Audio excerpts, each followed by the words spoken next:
बच्चों, कहानी सुनना आपको बहुत अच्छा लगता है, मुझे भी लगता है। कहानी ये बड़ी प्यारी और सभी को खुश करने वाली, दिल को सुकून देने वाली, मनोरंजन करने वाली प्यारी सी कहानी। तो चलो हम अपनी 5वीं कक्षा हिंदी विषय में एक कहानी पढ़ते हैं। सुनो और दोहराओ, योग्य चुनाव। तो कहानी का नाम है योग्य चुनाव। चलो मैं आपके लिए कहानी थोड़ी सी संक्षेप में बता दूं, फिर हम ये कहानी पढ़ेंगे। तो राजा मंगल सिंह ये मंत्री थे, और राजा मंगल सिंह एक राजा थे। उनके मंत्री जगत राम थे। तो ये जगत राम जी बूढ़े हो गए थे। तो उन्होंने, जैसे कि बूढ़े होने पर हम थक जाते हैं, काम नहीं कर पाते हैं, तो उन्होंने राजा से कहा, राजा जी अब मुझे अपनी जिम्मेदारी से, सेवा से मुक्त कीजिए।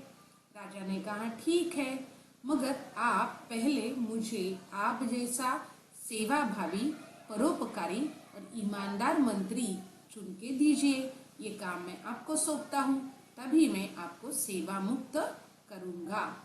जगत राम जी ने आदेश दिया कि राज्य में ढिंढोरा पिटवा दो। हर गली चौराहे गांव में कहो कि क्या अगले गुरुवार को राज दरबार में सभी नवयुवक आए जिन्हें मंत्री बनना है। अगले गुरुवार 11 बजे राज दरबार में आपकी परीक्षा होगी और फिर आपको राज्य का नया मंत्री नियुक्त किया जाएगा। इस पद के इच्छुक यानी जिनको भी बनना है मंत्री, वो अगले गुरुवार राज दरबार में पहुंच जाए।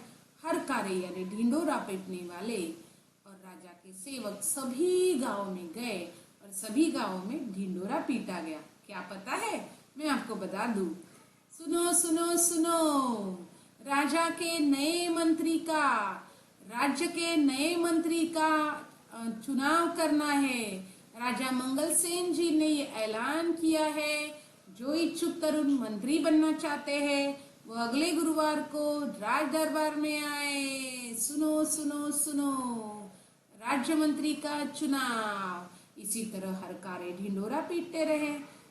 चयन वाले दिन यानी जिस दिन मंत्री का चुनाव होना था, उस गुरुवार वाले दिन राज दरबार की ओर जाने वाले मार्ग पर सुबह से नवयुवकों की, जवान लोगों की बहुत भीड़ लगी थी, क्योंकि हर कोई मंत्री बनने की इच्छा से राज दरबार में जा रहा था। सैकड़ों की संख्या में युवक दरबार की ओर जा रहे थे। इसी रास्ते पर एक तरफ क्या हुआ पता है बच्चों? हाँ, एक वृद्ध हताश, निराश होकर बैठा था। क्यों बैठा था? क्योंकि उसकी बैलगाड़ी का एक पहिया रास्ते के किनारे कीचड़ में फंस गया था। वृद्ध ने कई बार पहिया कीचड़ से खींचने की कोशिश की, पर वह असफल रहा। उसे हो नहीं पाया, कीचड़ में पहिया फंसा ही रहा।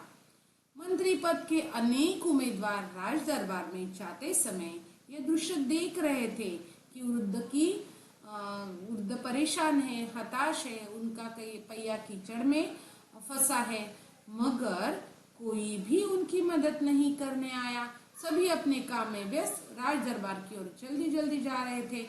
आप इस चित्र में देख रहे हैं ना, ये वृद्ध है, उनका पहिया कीचड़ में फंसा है और ये सभी राज दरबार में लोग क्या कर रहे हैं, जल्दी जल्दी जा रहे हैं। बेचारे निराश और हताश, वृद्ध की कोई मदद नहीं कर रहा है। तभी ये देखिए, ये एक कौन आया। चलो तो कहानी में आगे बढ़ते हैं। उम्मीदवार युवकों में एक था कर्मवीर। ये चित्र में जो आप देख रहे हैं, जो पहिए को धकेल रहा है, निकाल रहा है कीचड़ में उतरकर, वो है कर्मवीर। कर्मवीर निर्धन यानी गरीब परिवार का था। निर्धन यानी गरीब, मगर प्रतिभाशाली युवक था। वह तेजी से राज दरबार की ओर जा रहा था, मगर उसने देखा कि वृद्ध परेशान है, तो वो कीचड़ में खुद उतरा और जोर जोर से धक्का लगाकर उसने कीचड़ से पहिया निकाला। वृद्ध खुश हुए, उन्होंने उसे पैसे देने की कोशिश की, मगर उसने कर्मवीर ने प्रणाम किया विनम्रता से और चल दिया।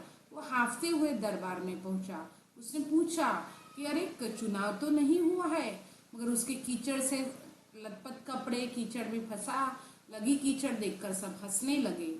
तभी जगत राम जी वहां आए और उन्होंने राजा से कहा, कर्मवीर को राज्य का नया मंत्री बनाइए। राजा ने पूछा क्यों? तो तो जगत राम जी ने कहा, ये सेवाभावी है, परोपकारी, मदद करने वाला है, ऐसे ही लोगों को मंत्री